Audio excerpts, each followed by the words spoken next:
Hi everyone, it's Justine, and it's an exciting day because the Winter Haven Stamp of Approval is now available. It is a collection from Catherine Pooler, and I designed a couple of days ago a video creating 2 cards and 1 tag using some of the products from the collection.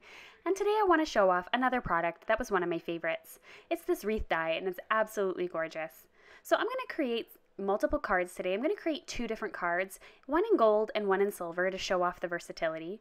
So I'm going to go ahead and die cut the wreath die here onto a card panel directly in the middle towards the top.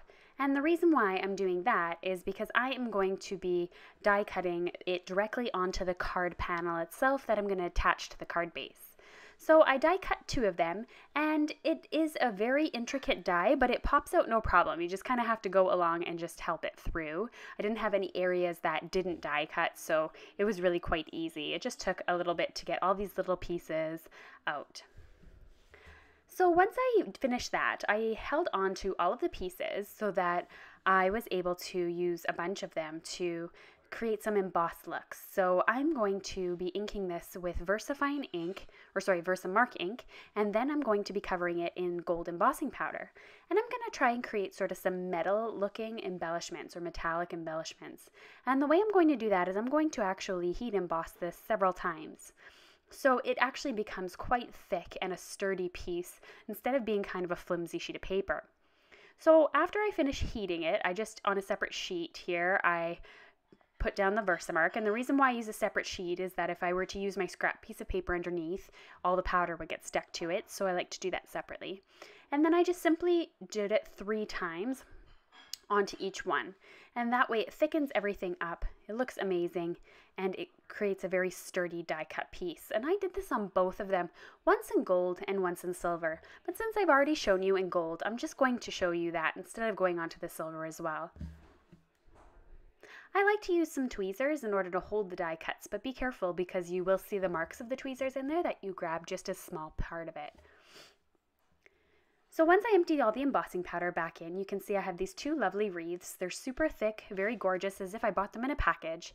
And I'm going to put together 2 card bases that measure 4 1/4 by 5 1/2.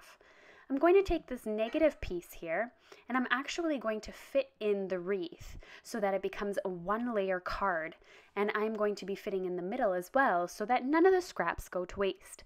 I'm not a fan of having waste on my cards, so I like to be able to use all the pieces.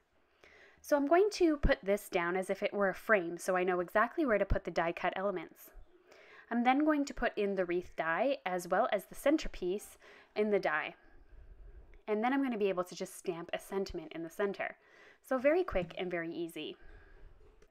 While I'm putting this together, if you are interested in the Stamp of Approval collection, be sure to pick it up right away as they tend to sell out very, very quickly. The last 2 didn't even make it to public, and so it goes live at 6 p.m. So right now, as this video was released, and it is an amazing collection full of very basic Christmas stamps and dies that you can use for your holiday cards this year. They coordinate really well with each other, and it's such a great collection to have in your stash. So here's the final look of my clean and simple card. Very metallic and simple looking, however it uses some of the very beautiful intricate dies that you can see from this collection. Thanks so much for watching everyone, and I hope you have a wonderful week. If you're interested in subscribing to my channel, click on the right. Over on the left you can access my blog, and I have 2 video suggestions there in the bottom.